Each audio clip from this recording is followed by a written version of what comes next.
everyone, and welcome to the Pro Second Firearms channel, where we exercise the first to support the second. Today I'd like to do a hopefully informative but concise review of my Beretta 92G 9mm pistol. This should be a very familiar pistol to a lot of people. It's basically exactly the same as the Beretta M9 pistol issued to the US military. But the military uses a variant with the slide-mounted safety, which is in commercial terms called the 92FS model, or the M9 in the military.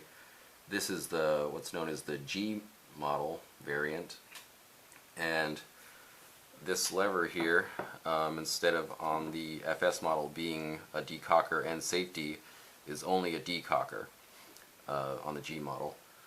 So basically what that means is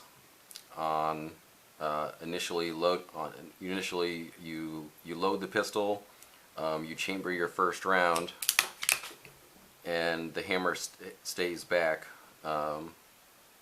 And on the FS model, before you go ahead and put the pistol in your holster, for example, you'd put that lever down, it would decock the hammer, and then the lever would stay down. In that down position, the trigger would be deactivated. But this being the G model, that lever pops back up, and basically all that does is make your first shot long and heavy, and then any subsequent shots, the hammer would stay back, and the rest of your magazine would be fired with that shorter, lighter pull. The reason I got the G model instead of the FS or M9 model was I liked the idea of having a more simple operation. Instead of having to worry about drawing the pistol and deactivating the safety that's up there on the slide, you simply draw, skip any having to do any manual safety, and just pull the trigger. I just think it's a more logical, simple method of operation. So that's the difference between the M9 or 92FS variant and the G variant. The G variant was discontinued for civilian sale for a number of years, but they just started making it again as of I think 2014, and it's about when this one was made in 2014.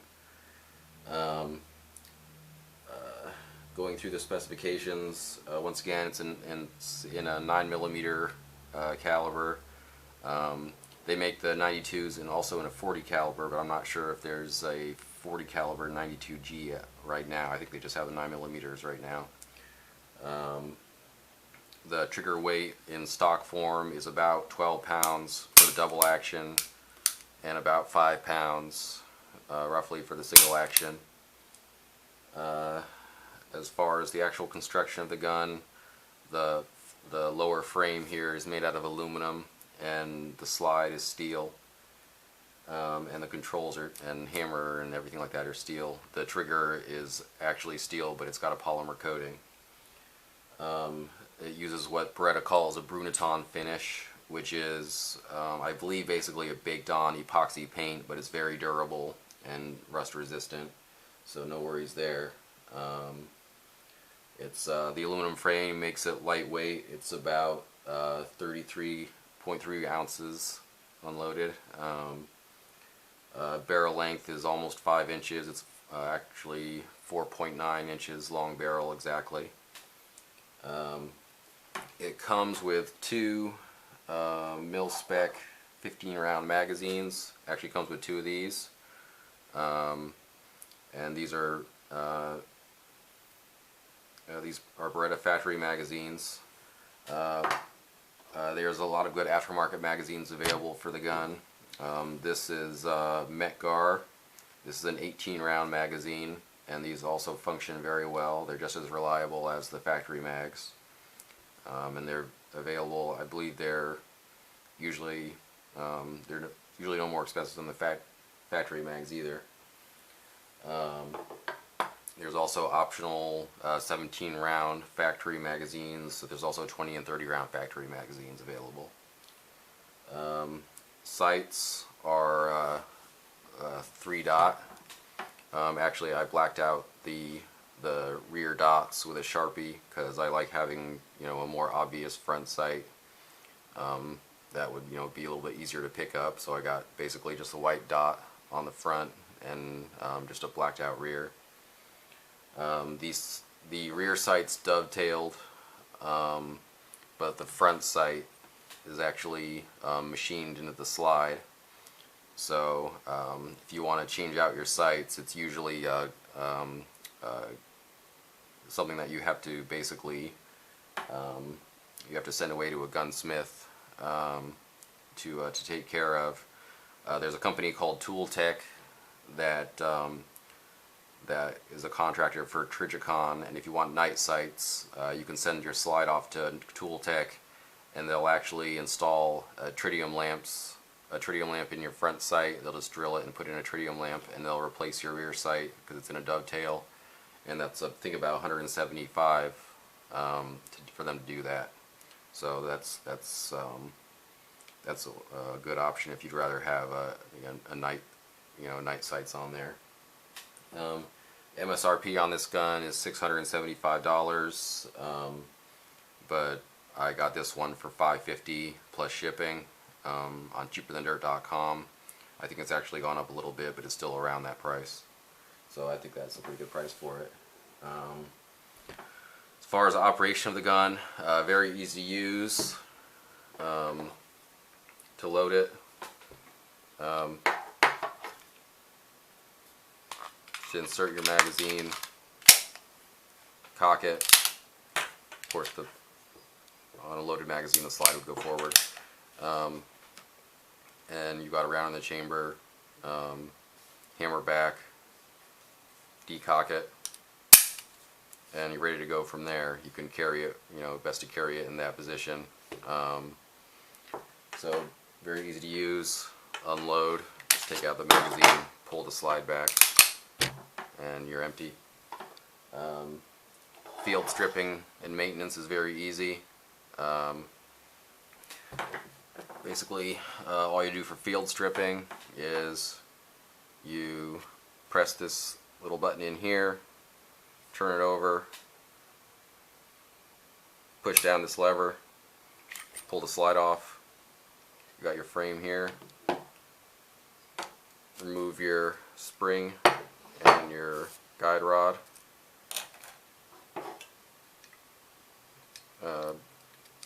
Barrel lifts out real easy. The barrel actually locks into the slide via a separate piece that's attached to the barrel. This is called a locking block. So that's how that functions. Reassemble, just slide the barrel and locking block back in. Make sure your locking block is down.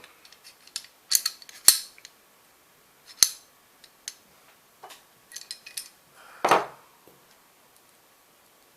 your spring back in.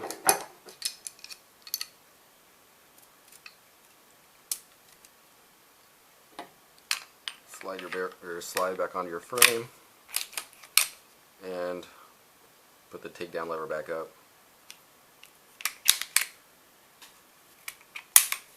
And good to go. As far as the ergonomics of the gun, that's kind of controversial. It's got a very large grip for a 9mm handgun, but it still tends to be comfortable for most hands. I mean, it is wide, but you know, it's still comfortable. Still easy to shoot. There's these are the factory grips. You can change them out. There's aftermarket grips that are thinner, you know, if you'd like a skinnier grip. But I mean, it tends to work well for most people anyway. I mean, I have my hands aren't that big, and I could still have good trigger reach. You know, I can get with a pat of my finger on there, and you know, it's pretty easy to use. The decocker isn't in the best place. I mean, it's usable, but you have to reach up pretty far to to operate it, but it works. It's not that, it's not that bad. And it's ambidextrous, so your lefties, it's lefty friendly. That's not too bad. It's a fairly, like I said, it's a very large gun for a 9mm. So actually shooting it, it's going to be real easy to shoot in a 9mm caliber. Very low recoil. That wide grip, it makes shooting the 9mm very soft.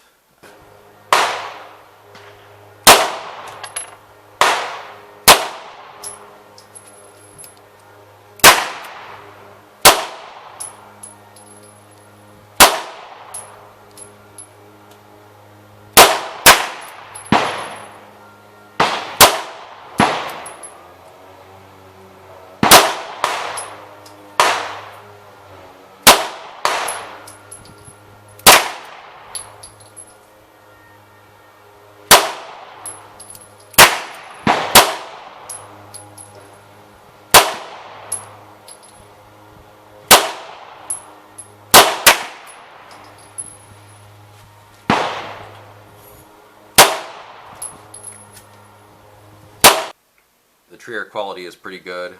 It's not that smooth out of the box, but it tends to smooth out with use. And something you can do to kind of like an easy fix for the trigger, or not really a fix, but to just improve it a little bit, is you have your hammer spring inside the back of the grip here, and fairly easy process. You can actually remove the stock 20-pound hammer spring and put in what they call a D spring, which is a lighter. It's about a 16-pound trigger spring, and that will shave a couple of pounds off your trigger pull.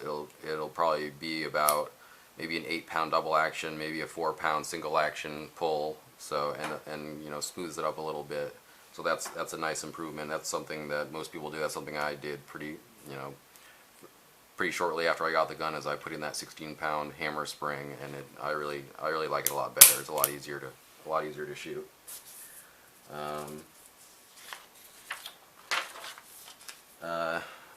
Good accuracy potential with this gun. I mean, I'm not sure like how good the mechanical accuracy really is, but it is really easy to shoot. It's got a long sight radius. It's got a nice, smooth, light single action. So you do your part, and you can really shoot this pretty accurately. So nothing about the gun really holds you back as far as that goes.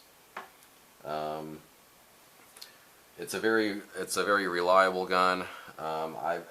To date, I have 965 rounds through this gun, with basic, like almost no failures. The only malfunction that I've ever had with it, I had one failure to feed with a brand of ammo called Beretta,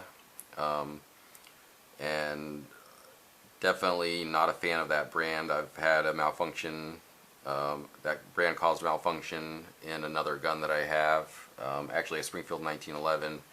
That was otherwise trouble-free. That's the only brand to cause any problems with that gun. Also, I had a stovepipe with my 1911 using Beretta 45 ammo. But like I was saying, I've used steel case in this gun, aluminum case, Federal Winchester brands. I've used Remington hollow points, and otherwise, other than the Beretta, been 100% reliable using the 15-round factory mags and the 18-round Metgar magazines.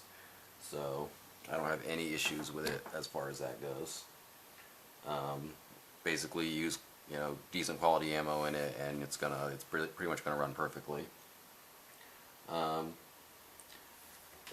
As far as durability of the gun, very durable reputation. Been military tested since '85. There are a few issues though that I've read of, not experienced myself. I've read that after thousands and thousands of rounds. Some people have experienced a trigger spring breakage, and you know, that's something that that you can remedy. You know, if something that you're worried about, there is a fix for that. It's called Wolf makes what's known as an INS trigger spring, which are basically known to be unbreakable. So that's one option.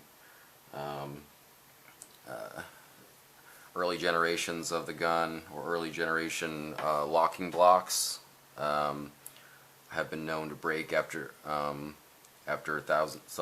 several thousand rounds. Actually, average reported life of the barrel's locking block, according to Beretta, is 17,500 rounds. So, you know, still a very high round count to be expected with that. This gun, the guns are shipped now with what's known as the third generation locking block, and you know, with those modern locking blocks, you know, that shouldn't be a problem, you know, for, you know, multiple thousands of rounds. So, and it's just something to keep an eye on. If you're worried about it, you know, whenever you field strip the gun, you can. It's not something that's gonna, you know, that's just gonna pop up randomly. You can, you know, you can keep an eye on your locking block and, you know, basically any other part of the gun, and, you know, see how it's wearing, and you know, see if there's any telltale signs that that a part's going to be wearing out or breaking. It's something that you can kind of keep an eye on. So that really shouldn't be a problem. But generally, you know, a very, very durable gun. You know, and so as you know, overall, as far as the, you know, the potential use of the gun, for you know what it's for, basically, you know, personal defense, very good option, especially for the money. You know, $550, you know, for a gun of this quality is not a bad price at all, and, you know, it's very dependable. It's something you can rely on for personal defense, for home defense, anything like that. You know, some people say it's, you know, too big for concealed carry, but, you know, I don't really have a problem concealing it. You get a good holster, and it works really good in that role too. For a full-size pistol, you know, it's not very heavy either. The alloy frame makes it, you know, the aluminum frame makes it nice and light for its size. You know, heavier than a polymer frame gun like a Glock, but, you know, lighter than something like a 1911. So, you know, weight's not excessive for a carry use, and with a lightweight and the and, you know, the curvy lines on it, it's actually fairly comfortable to carry inside the waistband. So I think it's a good option for that.